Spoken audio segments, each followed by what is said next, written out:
Hello दोस्तों, तो चलिए शुरू करते हैं।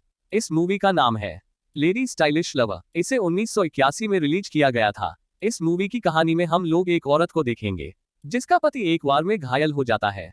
इसके बाद वो अपनी वाइफ की सेक्सुअल डिजायर को पूरा नहीं कर पाता है। इसके बाद वो अपने नौकर से अपनी शारीरिक इच्छाएं पूरी करती है। ये मूवी काफी इंटरेस्टिंग है, इसलिए आपसे रिक्वेस्ट है कि आप इस मूवी को लास्ट तक जरूर देखना। तो चलिए इस मूवी को शुरू करते हैं। इस मूवी की शुरुआत में हम लोग कुछ लोगों को देखते हैं जो कि घोड़े पर बैठकर रेस कर रहे थे। हमेशा की तरह उस रेस को एक क्लिपर्ड नाम का आदमी जीत जाता है और वो अपनी पत्नी कुमो को ये बात बताता है कि वह रेस जीत गया है, इसलिए उनके घर में आज पार्टी होगी। पार्टी में क्लिपर्ड अपनी पत्नी के साथ डांस कर रहा था। तभी इन लोगों के पास ये खबर आती है इंग्लैंड और जर्मनी के बीच में वार शुरू हो गई है, इसलिए अगली ही सुबह क्लिपर्ड को जंग में जाना पड़ता है। यहाँ आकर वो वार में मोर्चा संभालता है। वो इस वार में दुश्मनों से लड़ता है, लेकिन वो दुश्मनों के हमले की वजह से इस लड़ाई में घायल हो जाता है। अब क्लिपर्ड अपंग हो चुका था। अब वह हमेशा व्हीलचेयर पर रहता है।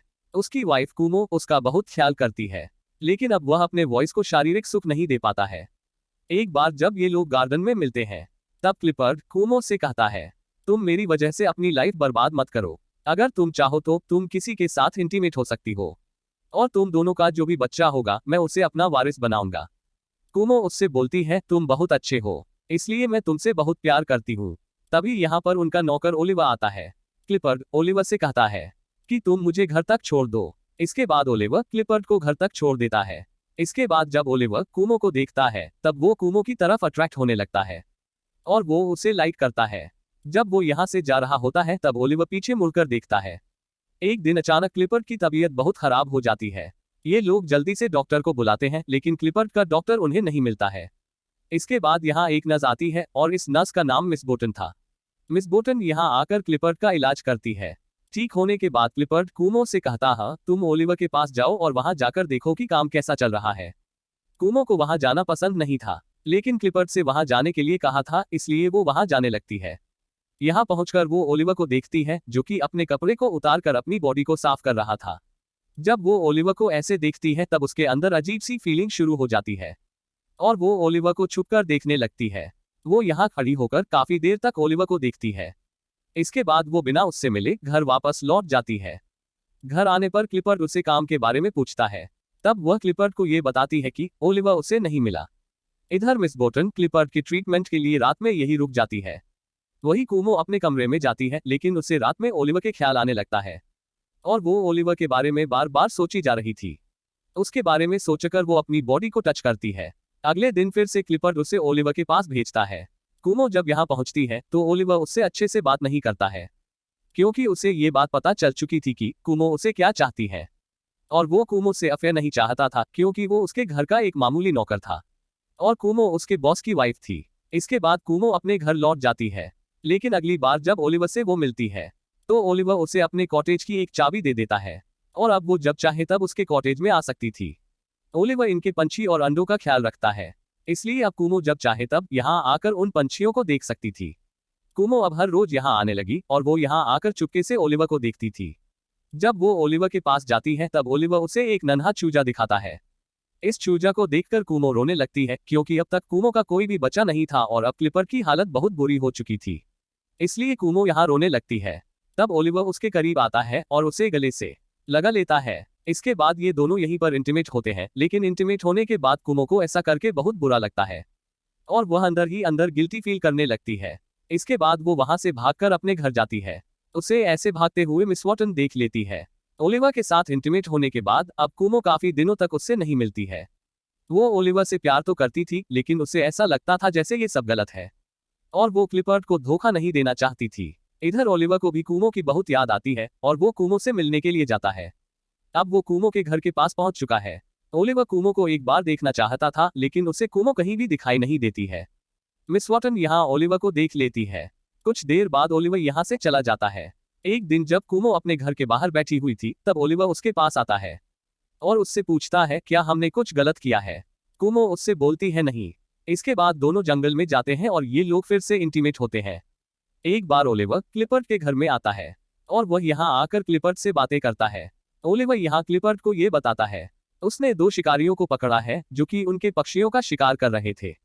तभी कुमो यहाँ आती है और वो ओलिवर से पूछती है, तुम यहाँ क्या कर रहे हो? जब क्लिपर्ट कुमो और ओलिवर को देखता है तब उसे इन दोनों पर शक होता है। इसके बाद ओलिवर उन दोनों शिकारियों को क्लिपर्ट के पास लेकर आता है। यहाँ क्लिपर्ट और कुमो दोनों शिकारियों को देखते हैं। क्लिपर्ट कुमो से कहता है, इन दोनों शिकारियों पर मुकदमा चलना चाहिए, लेकिन कुमो उसे ऐसा करने से मना करती है। क्लिपर्ट उनसे बोलता है, मैं एक शर्त पर इन दोनों को छोड़ सकता हूँ। अगर ओलिवर अपने हाथ से उन दोनों को पिटेगा तब मैं उन दोनों को छोड़ दूंगा। अगर ओलिवर ऐसा नहीं करता है तब उसे इस नौकरी से निकाल दिया जाएगा। ओलिवर उन दोनों को पीटना नहीं चाहता था, लेकिन उसे अपनी नौकरी के लिए उसे ऐसा करना पड़ता है। एक दिन जब कुमो ओलिवर के पास जाती है तब वो उससे कहती है, मुझे एक बच्चा चाहिए। ओलिवर उसकी बातों को सुनने के बाद उससे ये पूछता है, तब क्लिपर्ट का क्या होगा, क्या वो उस बच्चे को अपनाएगा? तब कुमो उसे बताती है, मैंने क्लिपर्ट से बात कर ली है। तब ओलिवर उससे पूछता है, क्या क्लिपर्ट हमारे बारे में जानता है? कुमो कहती है, मैंने हमारे बारे में उसे नहीं बताया है, लेकिन मैं ये जानती हूँ कि मैं तुम्हारे बगैर नहीं रह सकती हूँ। तो ओलिवर उसे बताता है, तुम्हें एक रात मेरे कॉटेज में आना होगा।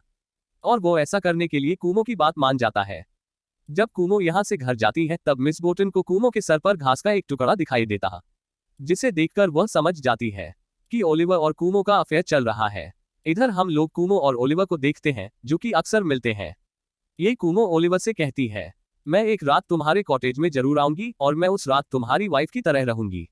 लेकिन मैं क्लिपर्ट को छोड़ना नहीं चाहती हूँ, क्योंकि मैं क्लिपर्ट से बहुत प्यार करती हूँ और उसे अभी मेरी बहुत जरूरत है। यहाँ ओलिवर उसे यह कहता है, अगर तुम उसे हमारे बारे में बताती हो तब शायद हम दोनों को अलग होना पड़ेगा, क्योंकि मैं एक नौकर हूँ और क्लिपर्ट ये कभी नहीं चाहेगा कि तुम्हारा अफेयर एक नौकर के साथ रहे और एक नौकर का बच्चा उनका वारिस बने। शाम में जब कुमो वापस आ रही होती है तब क्लिपर्ट बाहर से आते हुए कुमो को देख लेता है। कुमो जब घर पहुंचती है तब वो क्लिपर्ट के पास आती है। यहाँ अगर कुमो क्लिपर्ट से पूछती है, तुम यहाँ बाहर क्या कर रहे हो? क्लिपर्ट उसे बताता है, मैं सनसेट देखने के लिए यहाँ आया हूँ। अब क्लिपर्ट को कुमो के बारे में पता चल चुका था और वो जानता था कुमो और ओलिवर का अफेयर चल रहा है, लेकिन अब वो दोनों की इंसल्ट करना चाहता था। इसलिए वो अगली सुबह ओलिवर के पास जाता है, लेकिन ये दोनों यहाँ आकर देखते हैं ओलिवर अपने घर पर नहीं है। इधर ओलिवर खुद ही कुमो से मिलने के लिए उसके घर की तरफ गया है। इसके बाद ओलिवर किसी तरह कुमो से मिलता है और वो उससे बोलता है, तुम आज रात मेरे साथ बिताओगी। इधर हम लोग क्लिपर्ट को देखते हैं, जो कि जानबूझकर अपनी बाइक कीचड़ में फंसा देता है और वो कुमो को आवाज लगाता है। कुमो जब उसके बाइक को धक्का दे रही होती है तब वो अपनी बाइक से कुमो पर कीचड़ उछलता है। इसके बाद वह जोर से आवाज लगाकर ओलिवर को बुलाता है और वो ओलिवर के साथ भी ऐसा ही करता है। जब क्लिपर्ट सो जाता है तब कुमो अपने रूम से निकलकर ओलिवर के पास जाती है। इसके बाद ये लोग घपाघप करते हैं। इधर अचानक क्लिपर्ट की नींद टूट जाती है, क्योंकि उसे ऐसा लगा था कि कोई घर पर नहीं है। इसके बाद वो किसी तरह कुमो के कमरे तक जाता है। वह देखता है कुमो अपने कमरे में नहीं है। जब सुबह होती है तब क्लिपर्ट कुमो को घर आते हुए देखता है। यहाँ कुमो क्लिपर्ट से कहती है कि तुमने ही मुझसे ये कहा था कि एक आदमी पसंद करो और उसके साथ इंटीमेट होकर मुझे एक वारिस दो। लेकिन क्लिपर्ट कहता है, मैंने तो ये कभी नहीं कहा था कि तुम एक नौकर के साथ इंटीमेट हो जाओ। इस बात से क्लिपर्ट को बहुत गुस्सा आता है। इसके बाद क्लिपर्ट कुमो को पेरिस भेजता है और वो ओलिवर को काम से निकाल देता है। इधर पेरिस में जब कुमो अपनी सिस्टर के साथ होती है तब उसे यह बात पता चलती है कि वह प्रेग्नेंट है। इसके बाद वह फिर से क्लिपर्ट के पास आती है, लेकिन यहाँ आकर उसे ये जानकारी मिलती है कि क्लिपर्ट ने ओलिवर को काम से निकाल दिया था। इसके बाद वो ओलिवर ढूंढने के लिए चली जाती है। वो ओलिवर को ढूंढ लेती है और उसे अपनी सारी बात बताती है कि वह उसके बच्चे की मां बनने वाली है और वो ओलिवर के साथ रहना चाहती है, इसलिए क्लिपर्ट को छोड़ देगी। लेकिन ओलिवर उसे बोलता है, तुम्हें अपना बच्चा मिल चुका है और तुम्हारे पति को उसका वारिस मिल गया है, इसलिए तुम्हें अब घर जाना चाहिए, क्योंकि मेरे पास अब तुम्हें देने के लिए कुछ भी नहीं है। क्लिपर्ट बहुत अमीर है और तुम उसके साथ एक अच्छी जिंदगी गुजार सकती हो। इसके बाद कुमो उससे ये बोलती है, मैं तुम्हारे साथ तुम्हारे खेतों में काम करके अपनी जिंदगी गुजार लूंगी और अब मैं तुम्हारे साथ ही रहना चाहती हूँ। ओलिवर अब यहाँ कुमो की बात मान जाता है और ये दोनों एक साथ रहने लगते हैं और अब ये लोग एक साथ बहुत खुश हैं और यहीं पर यह मूवी खत्म हो जाती है। उम्मीद करता हूँ आपको ये कहानी जरूर पसंद आई होगी। मिलते हैं आपसे अगली मूवी के साथ, तब तक के लिए नमस्कार।